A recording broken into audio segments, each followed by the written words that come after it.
Alabado sea el Señor por siempre. Éxodo capítulo 29, desde el versículo 43 hasta el final. Leemos estas palabras para honrar al Padre, al Hijo y al Espíritu Santo. Allí me reuniré con los hijos de Israel y el lugar será santificado con mi gloria. Y santificaré el tabernáculo de reunión y el altar. Santificaré asimismo a Aarón y a sus hijos para que sean mis sacerdotes. Y habitaré entre los hijos de Israel y seré su Dios. Y conocerán que yo soy Jehová su Dios, que los saqué de la tierra de Egipto. Y aquí está la palabra clave: para habitar. Habitar en medio de ellos. Punto. Firma. Yo, Jehová, su Dios. Dios mío, qué cosa más terrible. Gracias, Padre. Recibe la gloria y recibe la honra en esta hora, como te la mereces, Señor de señores. Señor, un poquito ahí, mésalo un poquito ahí con la mano derecha. Mésalo un poquito ahí, mésalo.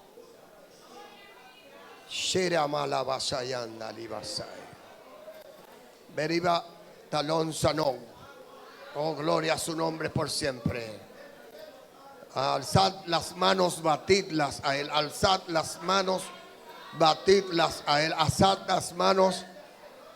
Si 5 millones de manos se levantaran en esta hora en la tierra, temblaría la tierra. Si se menearan así 5 millones de almas, así, miren. Wow. El Padre diría: me están saludando, me están saludando, me están adorando, me están proclamando, me están proclamando. En la tierra me están proclamando. Dios mío, alabado sea su santo nombre por siempre. Ahora se puede sentar. Amados, estamos conscientes de que estamos en una guerra espiritual. Y sería muy importante identificar el tipo de guerra en el que estamos envueltos. Es una guerra ancestral que viene desde los tiempos antes de la creación del ser humano, antes de la creación natural de lo que se ve. Ya hace tiempo que Dios era Dios de lo que no se veía, el Dios de la eternidad. Y debido a circunstancias que se dieron en el reino espiritual, entonces apareció el conflicto que Elena G. de White le llamaría el conflicto de los siglos. Alabado sea el nombre del Señor por siempre.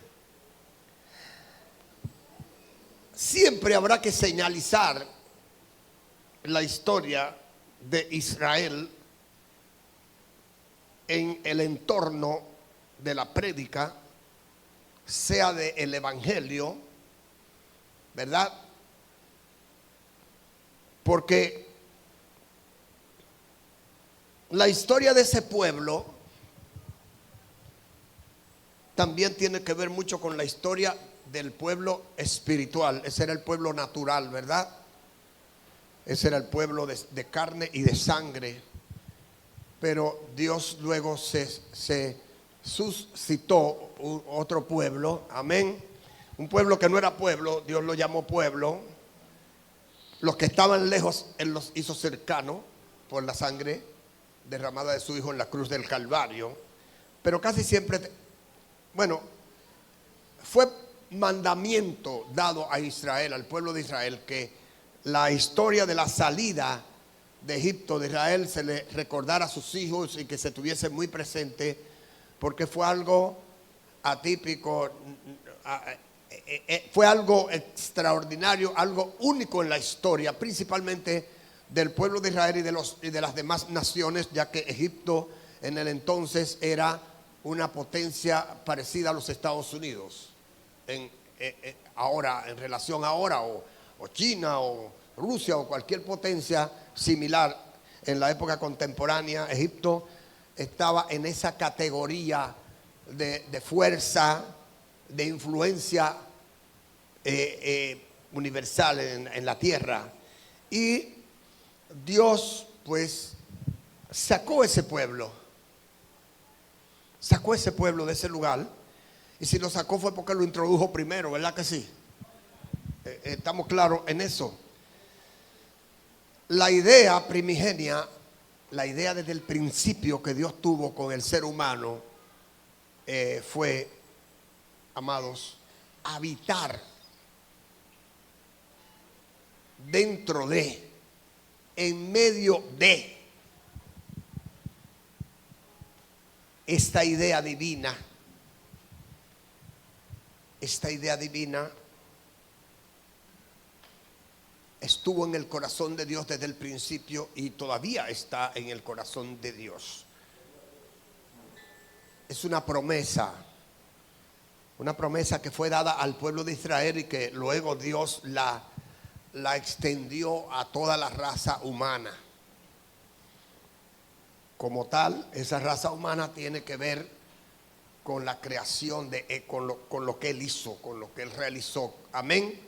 Y no es verdad que Él los iba a dejar fuera de. ¿A su nombre? No. Al final, Él sabía, como Él conoce todas las cosas, Él sabía lo que iba a pasar. Y dijo, bueno, pues lo voy a incluir a ellos ahí, esa es mi idea. Y en principio, cuando Dios saca a Israel de Egipto, una nación multi-adoracional,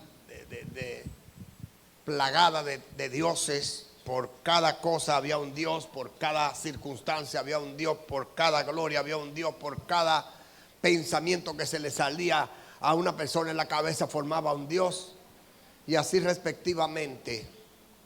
El pueblo de Israel se acostumbró a escuchar los nombres de los dioses de Egipto e inclusive a ver figuras de perros, de serpientes, de toro, de esto, de aquello, de lo otro, todo tipo de imágenes naturales de la tierra y del cosmos. Esa gente eran tremendo. El pueblo ya tenía dentro de su corazón, de su mente y de su vida que los dioses se veían.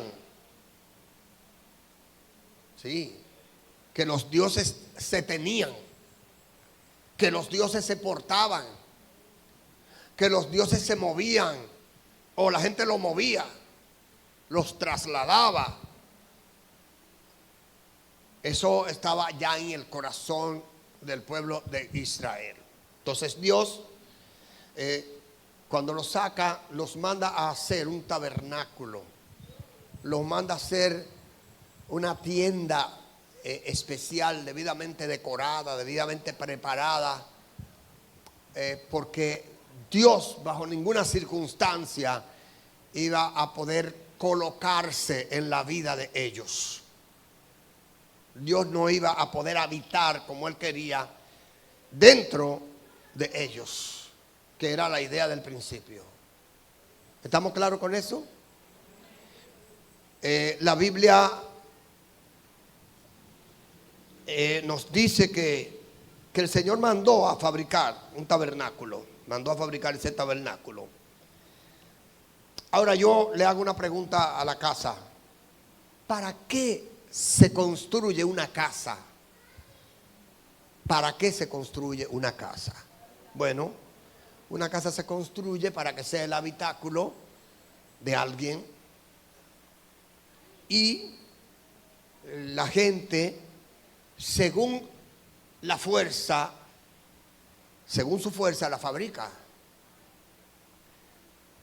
Está la idea primero, pero la idea está sujeta a las condiciones existentes.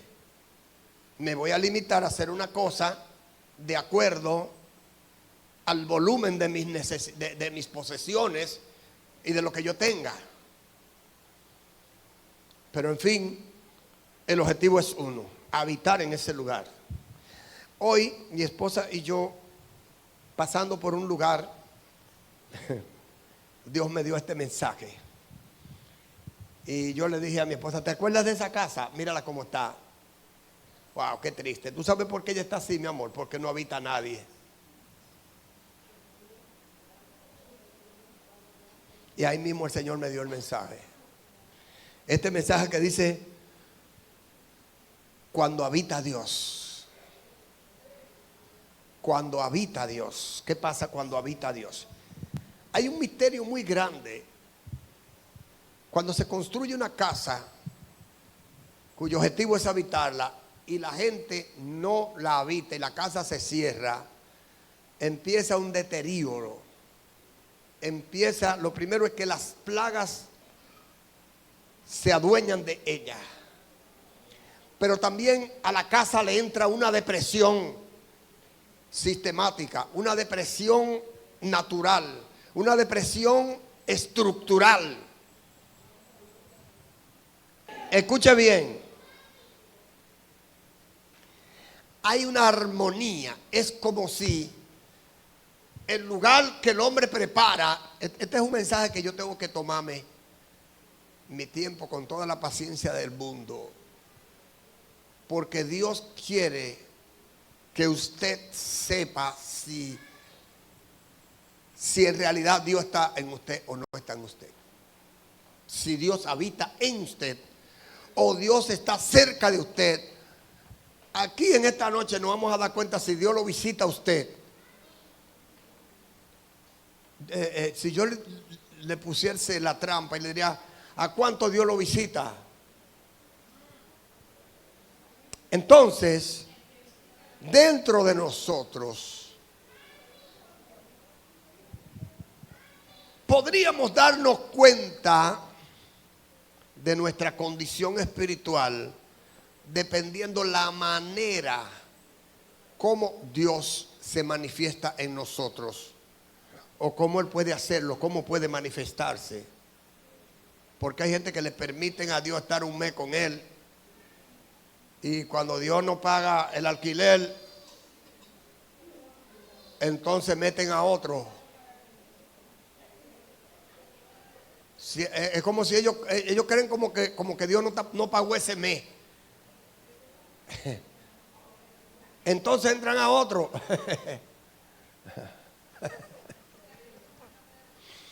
También hay otros que lo tienen por un año. Yo digo una cosa: Satanás que ni se acerque, porque el que pagó el precio de vivir en esta casa fue Cristo. ¿Cuántos bendicen a Dios?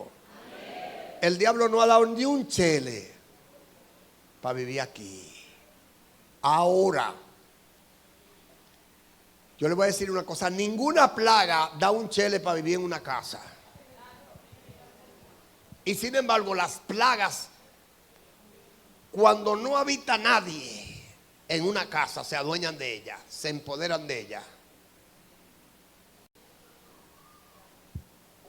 Es como si hubiese una relación intrínseca entre el ser humano, el calor humano, la vibra humana, la energía humana, el sentimiento humano, como que está pegado de las paredes. Cuando las casas eran de madera, como que cuando un viejo lo sacaban, que tenía 60 años viviendo en un rancho, cuando lo sacaban de ahí se moría de una vez, porque es que la vibra de ellos estaba pegada de las tablas de palma, estaba pegada del clavó, estaba pegada de las puertas. Porque cuando una persona habita en un lugar, ese lugar se hace parte de su vida. Y también la casa, el habitáculo, siente eso también. Y no hay que ser muy limpiador de la casa. Es como una cosa, como un misterio. Es como que la casa no se deteriora mientras haya, aunque sea un anciano de 100 años dentro de ella. Pero desde que se muere el anciano se comienzan a caer los palos. Y se comienza a ver la ruina. Ya ustedes saben, eso es solo una introducción de lo que le quiero decir.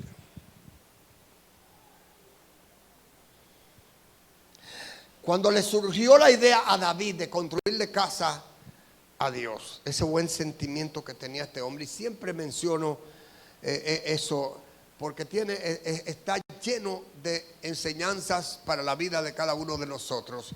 Cuando le surge esta idea a David, David no tenía ni la menor idea de lo que estaba diciendo.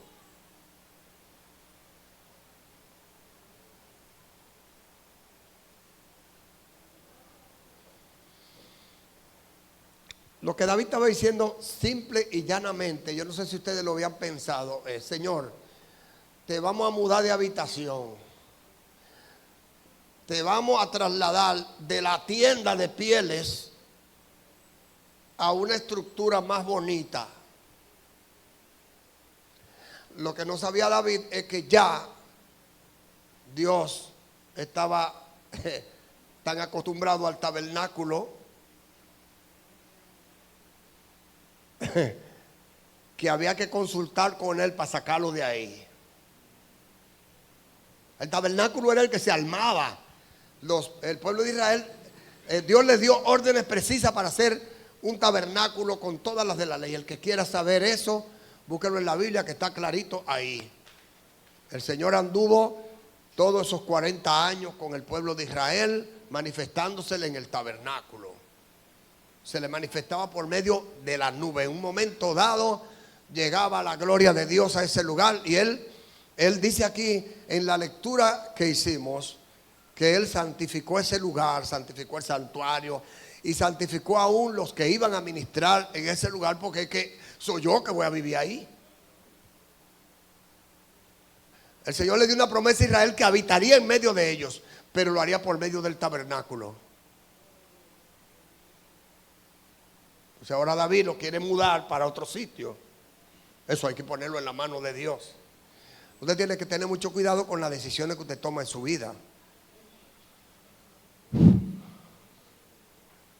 Eso no es así, hay que consultar con Dios. Por eso el profeta le dice a lo que te venga en gana, y Dios le dice, no, él no puede hacer todo lo que le venga en gana. No, porque sea el rey. Porque él te frío conmigo y porque todo ya haya sido arreglado y todo. No, hay que hablar conmigo, porque yo soy que habita en ese tabernáculo, y para mudarme a mí de ahí hay que hablar conmigo. ¿Por qué usted cree que Tito destruyó ese templo que Jesús había predicho?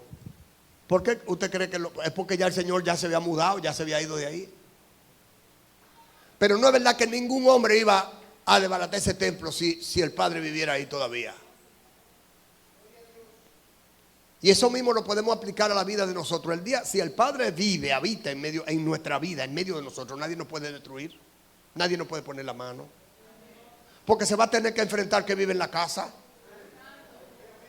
¿Usted comprende cómo es este asunto?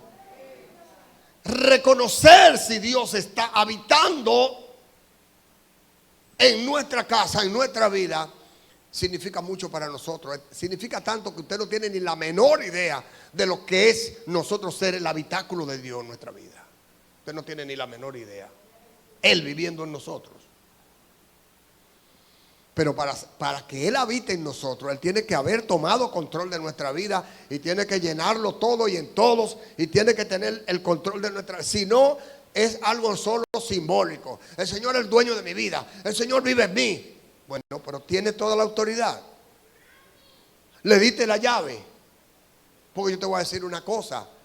Cuando una persona le renta una casa a otro, lo primero que hace es darle la llave, porque si no, no puede entrar. Entonces, ¿cómo es eso de que tú dices que Dios habita en tu vida y todavía tú no le has entregado la llave? Mientras tú tengas la llave en tu bolsillo, que eso es algo espiritual o algo simbólico, Dios no va a poder habitar en ti.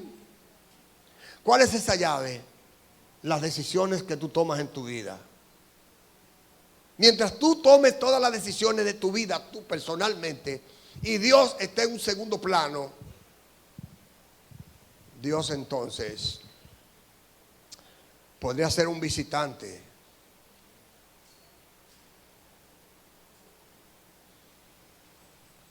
Podría ser un visitante. En Juan capítulo 1, versículos 10 y 11, dice que los tales fueron nacidos ni de carne, ni de sangre, ni de voluntad de varón, sino por la voluntad de Dios, por el Espíritu Santo, los que son nacidos del Espíritu. ¿Qué significa esto? Que una cosa es usted ser amigo de Dios, otra cosa es usted ser hijo de Dios.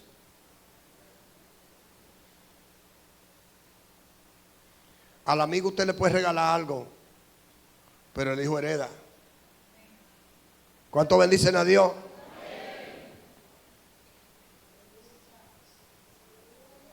En este camino hay altitudes, hay medidas.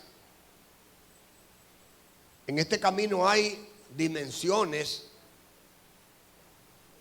hay medidas, hay estaturas. Y el apóstol Pablo revela que tenemos que luchar por llegar a la estatura de un varón perfecto. Y llegar a la estatura de un varón perfecto es cuando ese varón perfecto, que es Jesús, se adueñe de nuestra vida. Cuando Él habite por la fe en nuestros corazones enteramente, que no haya un rinconcito que no lo domine Él, que no lo maneje Él. Y eso es muy fuerte para nosotros. Vamos a ver algo aquí, 25:8, Éxodo 25:8. Usted puede buscar en su Biblia. Dice que el Señor le dijo a los israelitas: harán un santuario para mí. Hagan un santuario dedicado a mí, para mí, de mi propiedad, algo mío. Cuando Él dice harán un santuario para mí, es algo que no lo voy a compartir con nadie. Es un derecho que voy a tener sobre ese lugar. Y habitaré en medio de ellos, por medio del santuario. Añado. ¿Puede entender? O sea, yo voy a habitar en medio de ustedes por medio del santuario. ¿Qué significa eso? Que Él no iba a poder habitar de manera uniparticular y unipersonal en la vida de ellos todavía. Porque como dijese alguien, Dios sacó a Israel de Egipto, pero no logró sacar a Egipto de dentro de Israel. Y mientras Egipto estuviese dentro de Israel, no podían cohabitar Egipto y Jehová dentro de ellos. Por eso dijo: háganme un ranchito aparte, háganme una habitación aparte donde yo habite en medio de ustedes.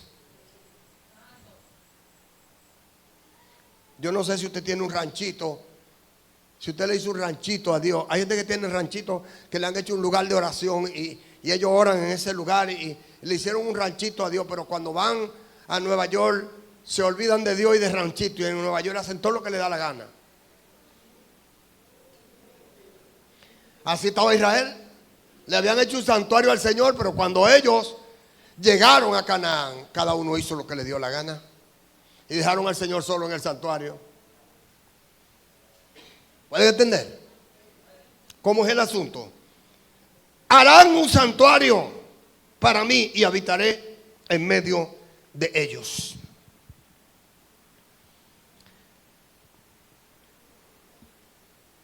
¿Cuál es la condición de una casa? ¿Cuál es la condición de una casa? La condición de una casa será de acuerdo a la persona que habita en ella. Pongamos ejemplo, hay personas que son muy delicados con su casa, que viven pintándola. Hay gente que son también muy delicados con el asunto de la mueblería. Su casa siempre tiene que estar con muebles. Hay gente que son tan delicados con su casa que tienen que cepillarla. Es mejor dejan de ir a la iglesia, pero echan el día entero arriba de la casa dándole brillo a la hebilla. ¿Son así? Entonces, ¿tú has visto la casa de fulana? No, porque se vive arriba de ella todo el tiempo. Bueno, la casa será de acuerdo a la persona que habita en ello. Hay otros que no tienen tiempo para hacerle muchas cosas. Y todo va a depender. En todo esto, nosotros vamos a direccionarnos en lo adecuado, en lo equilibrado. Amén. O sea que debe haber un equilibrio en todo, en la vida del creyente. Pero es una verdad que no podemos aludir. La casa va a depender de acuerdo a la persona que habita en ella. Puede ser de acuerdo a sus posibilidades. Puede ser también de acuerdo a sus habilidades. La casa puede ser de acuerdo a sus posibilidades. Hay muchísimas cosas que influirían en la condición de la casa. Vamos a hablar de dos condiciones de la casa espiritual, del ser humano. Nosotros somos un habitáculo. Nosotros, los seres humanos, de manera uniparticular, nosotros somos un habitáculo para que habite Dios o para que habite el otro. Cuando Dios no habita en la vida de la persona, la condición es una. Cuando Dios habita en una persona, la condición es otra. Y se deja ver. La gente puede ver cuando Dios habita en una persona. La gente lo nota. La gente lo aprecia. La gente sabe cuando Dios habita dentro de ti. Sí. Porque cuando Dios habita en un lugar, hay cambio. Cuando Dios habita en una persona, hay cambio de testimonio, de comportamiento, de todo, absolutamente todo cambia. Digo, cuando el Señor tiene la preeminencia, cuando el Señor lo gobierna todo. Entonces, concluimos con que la condición de una casa dependerá de quién la habite. ¿Verdad que sí, amados? ¿Alguien puede decir amén? Aleluya. Cuando hago así, que me le pego a esta cosa, es para que se desbloquee y conozca mi rostro. Porque esta cosa, si yo no le pego la cara, no abre. Las cosas que hace el hombre, qué cosa más fuerte. Amados, la condición de una casa dependerá de quién habite en ella. Métase eso en la cabeza. A mí usted no puede venirme con historia, con cuentos, que yo estoy en proceso y qué sé yo qué, pero usted dice que está en proceso, pero ¿cuánto va a durar su proceso?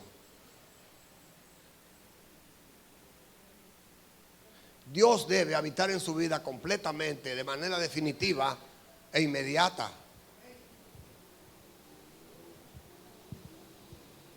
Porque un día Dios va a decir, pero esto es un relajo. A veces vengo y no puedo entrar porque no me han dado una llave.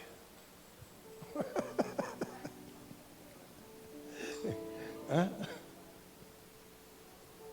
En una casa donde hay muchos hijos, al hijo de confianza se le da una llave para que entre y salga, pero al charlatán no se le puede dar una llave.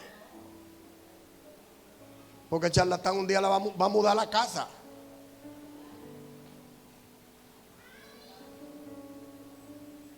Pero con Dios hay que tener muchísimo cuidado. ¿En qué posición vamos a tenerlo? ¿Qué lugar le vamos a dar en nuestra vida al Señor? Porque Él está esperando llenarlo todo y en todos. O sea que de la misma manera lo quiere hacer en todos.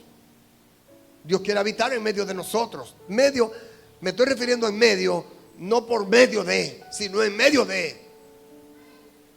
Porque Dios habitó en Israel por medio del tabernáculo. Pero Dios quiere habitar en nosotros de manera real. Por eso Jesús dijo, yo me voy a ir. Primero Él dijo, yo estaré con ustedes todos los días hasta el fin.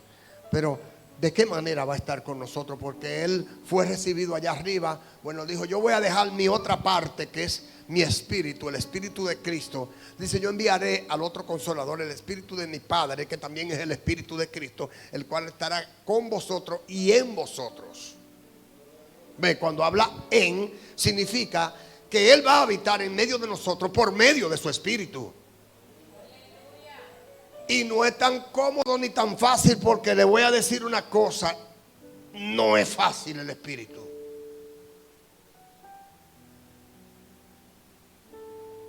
No es fácil el espíritu. Porque si Jesús dijo, métanse con el Padre, métanse conmigo. Israel hizo del Padre todo lo que quiso. Israel hizo del Hijo todo lo que quiso. Pero Israel no se puede salir con la suya, con el Espíritu Santo.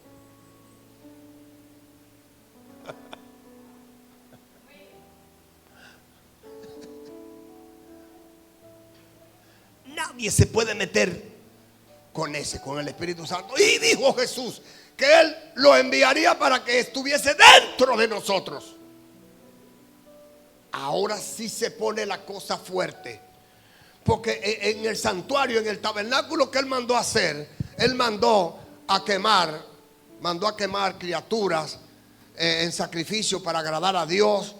Porque de la única manera que podía haber una comunión entre Israel y el que estaba en el tabernáculo era por medio de esos sacrificios. Y Él los recibía y se restablecía la comunión de los que pecaban, del pueblo. Se hacían sacrificios particulares, se hacían sacrificios universales, o sea, globales entre el pueblo anualmente. Había un sacrificio continuo todos los días. La gente siempre estaba, los que eran muy piadosos, estaban enmendándose a Dios por medio de sacrificios de animales, de acuerdo a la economía de ellos, toros, ovejas o palominos, de acuerdo a la facilidad que ellos tuviesen. El caso es que para estar en esa comunión y en esa relación con ellos, con Dios, por medio del tabernáculo, no ni siquiera Dios habitando en medio del corazón de ellos, sino de una manera independiente.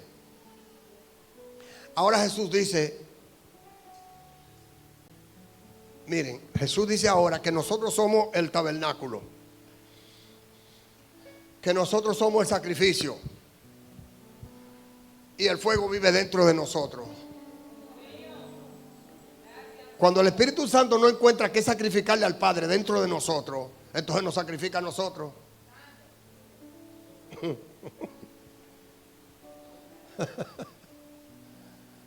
Hay que tener mucho cuidado. Eso es como si hiciésemos una encuesta aquí. ¿Quién está consciente de que el Espíritu Santo vive en medio de él? Entonces levantarían la mano uno, otro, estarían ahí, cuidado si es un gancho. Yo le voy a decir una cosa, esto no es un gancho, esto es una realidad. Hay que estar consciente si el Espíritu Santo vive en usted o si el Espíritu Santo viene de tiempo en tiempo, como lo hacía en el Antiguo Testamento. Porque hay gente que están viviendo como si estuviesen en el Antiguo Pacto, que el Espíritu lo visita de tiempo en tiempo. Pero el que esté consciente de la habitabilidad del Espíritu Santo en su vida, tiene que saber cómo se comporta en esta vida. Porque el Espíritu Santo del Padre habitando en medio de nosotros, necesariamente vamos en ventaja, porque Él vino para guiarnos. Ahí tenemos una ventaja que no tienen los israelitas. La otra ventaja es que Él escribió las leyes en nuestros corazones. Y el Espíritu Santo irá dictando leyes en nuestro corazón. Hazlo así, hazlo así, hazlo así, hazlo así y hazlo así. Y tenemos esa ventaja de que el Espíritu Santo va señalizando en nuestra vida lo que el Padre quiere y en el momento que lo quiere. Entonces Él se encarga también de llevar nuestras oraciones al cielo. Él se encarga de todo. El Espíritu Santo habitando en medio de nosotros. Pero de la misma manera que Dios le exigió a Israel que para él habitar en el tabernáculo, como ya él no habita en tabernáculo hecho de mano de hombres, sino que habita en el mismo hombre, tu tabernáculo tiene que ser santificado. Porque tú eres tabernáculo, pero tú también eres sacerdote. También como sacerdote tú tienes que estar santificado. Y la leña con la que tú le ofreces el sacrificio al Señor tiene que ser una leña escogida. Y los sacrificios que tú haces para Dios tienen que ser escogidos, tienen que ser selectos y tienen que también ser santificados para que sean recibidos. O sea que nosotros somos un culto. Nosotros somos un tabernáculo. Nosotros somos una presencia viva de Dios en la tierra. Dáselo fuerte, por favor.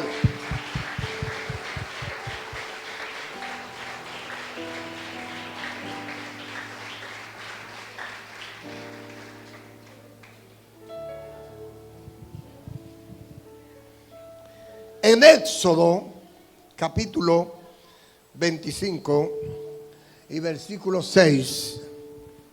Éxodo, capítulo 25 y versículo 8.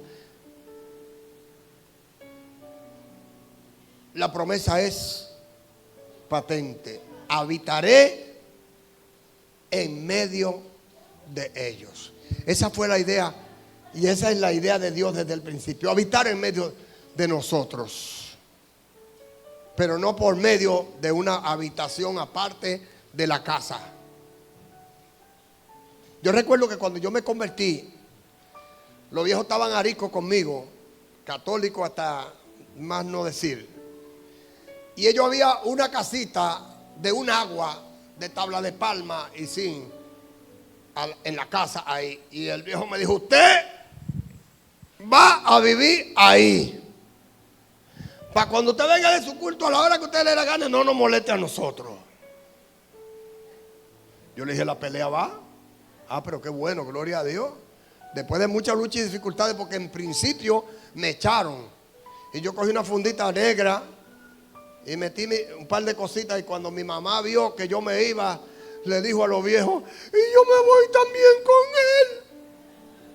él. Y cuando mi mamá, que era la niña linda de esos viejos, vio que yo me iba, su único hijo, y yo me voy con él también.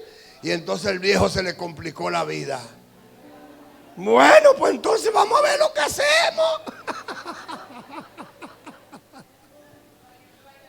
Sí. Entonces ahí fue donde me mandaron para la habitacioncita que estaba aparte. Y ahí yo tuve tremenda refala en esa habitacioncita, porque esa habitacioncita estaba aparte de la casa. Ahí un día el diablo me salió así como él es, así con pata de cabra, pie de cabra. No, pero no con un pie de cabra. Sí. Así mismo, él me agarró. Y le tengo una noticia para los que se acuestan desnudos. Eso no debe ser. Eso no debe ser. No, si usted tiene esa costumbre, póngase ropa al acostarse. Porque usted no sabe en el momento que Dios lo va a visitar y usted está fuera de proporción. Usted tiene que respetar al que habita en usted. ¿Cuántos bendicen a Dios? Yo no le estoy mandando a que se meta al baño con una muda de ropa a bañarse, no, porque eso sería entonces el extremo. Porque hay unos rabacucos que se bañan con ropa. Hay unos rabacucos que se acuestan con una cosa aquí. Yo no sé cómo se la van a arreglar. Bendito sea el nombre del Señor. ¿Cuántos bendicen al Señor? Ustedes son gente entendida y saben, mire. Esa noche yo me acosté así como mi madre me dio a luz. Y yo vi cuando él metió la mano y levantó el moquitero y me agarró por una pierna. Y me jaló. Y cuando me tiró al piso yo dije, ¡ay, Señor! Pero estaba en el suelo ya. En ese ranchito ahí, en esa casita, yo tuve muchísimas experiencias. Al año de yo haberme convertido, hubo que sacarme que las rodillas no me servían. Así, cuando la doblaba, ¡guay! Hubo que llevarme cargado a la casa. Porque yo podía haberme muerto en ese ranchito. Nunca le haga al Señor un ranchito aparte.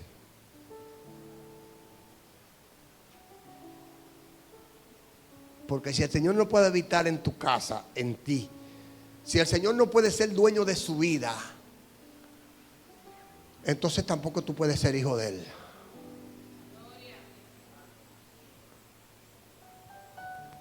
Porque ¿qué hijo es ese que le hace una casita aparte a su padre para que se pudra?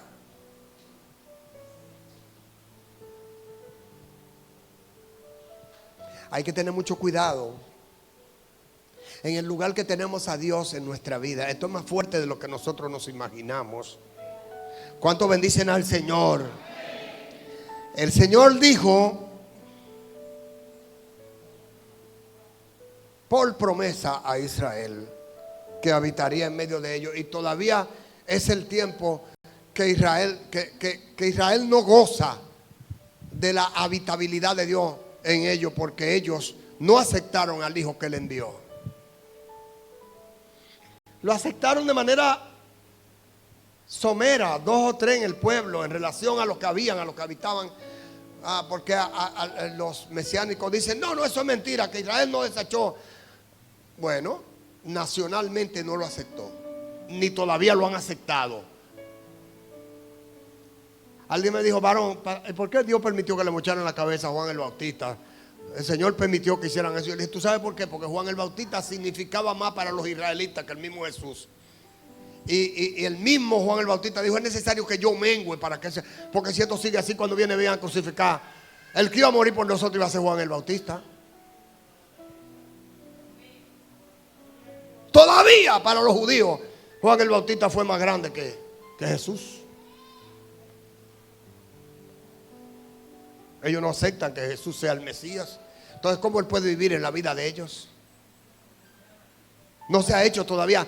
Ahora esa promesa de habitar en medio de ellos se ha cumplido en nosotros los gentiles. Y el apóstol Pablo lo describe muy claramente. Para que habite Cristo por la fe en nuestros corazones. ¿Cuántos bendicen al Señor? Por eso los judíos andaban locos por matar a Pablo. Porque es que Pablo le está diciendo claramente: lo que ustedes rechazaron, los gentiles lo aceptaron. Y él se fue para allá. A su nombre, iglesia. Habita el Señor en la vida de cada uno de nosotros. Y si habita, lo hace por medio de su espíritu. Y si lo hace por medio de su espíritu, es delicado. Es delicado. En la mañana, cuando usted se levanta, encomiéndase al Padre, al Hijo y encomiéndase al Espíritu Santo. Y dígale en la mañana: guíame, Espíritu Santo, en todo este día para yo hacer cosas que te agraden. Porque el mismo Espíritu Santo que bautizó a Ananías y a Zafira, ese mismo fue que lo arregló, que lo picó.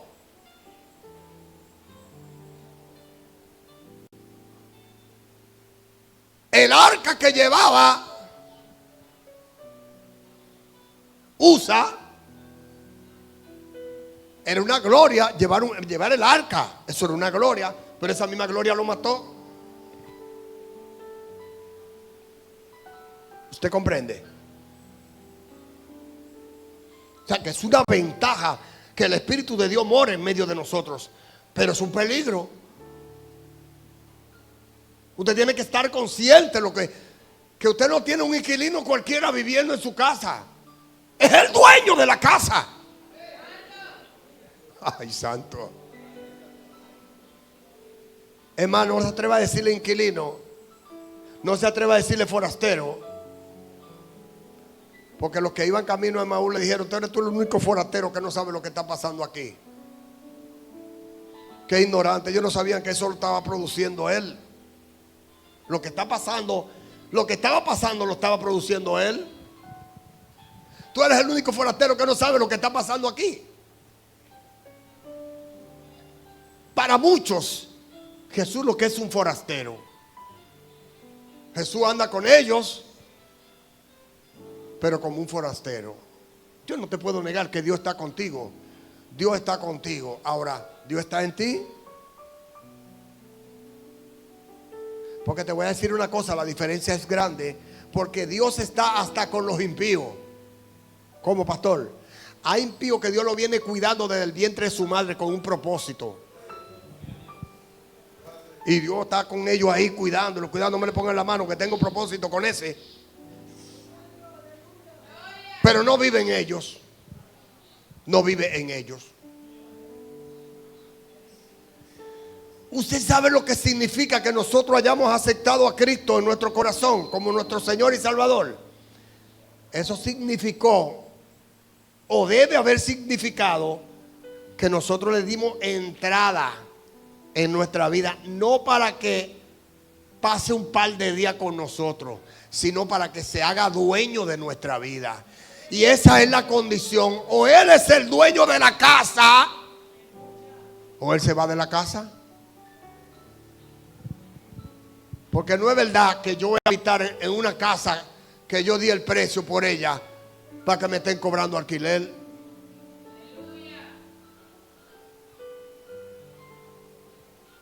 Si estamos conscientes de que fue el Señor que nos hizo a nosotros y no nosotros a nosotros mismos, si estamos conscientes de que Él pagó un precio de una casa que se estaba perdiendo, que estaba perdida. Porque aquí hay rancho. Aquí hay rancho que el Señor levantó y restauró, que estaba mi hermano en el suelo. Y desde que el Señor entró, se notó el feeling, se notó el cambio.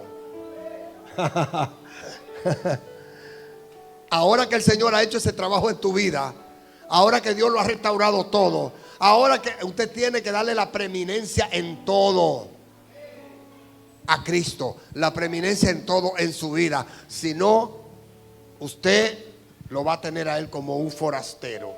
Y el Señor no quiere habitar en ti como un forastero, como un inquilino, sino como el dueño de tu vida. Aleluya. ¿Hay alguien aquí que todavía no haya entregado su vida a Cristo? Alguien que diga: yo quiero que el Señor sea el dueño de mi vida. ¿Hay alguien aquí que quiere que Dios sea el dueño de su vida? ¿Hay alguien aquí que quiere que Dios sea el dueño de su vida? ¿Hay alguien aquí? Santo es el Señor. Sí, pero debe haber algún evangélico que diga: yo no tenía claro cómo era el asunto, pero esta noche ahora yo me doy cuenta que esto no es un asunto de estar con Dios. Esto es un asunto de que Dios esté en mí, tomando control, guiando todo lo que soy, para que Él pueda estar conmigo hasta la muerte. Dios te bendiga y Dios te guarde.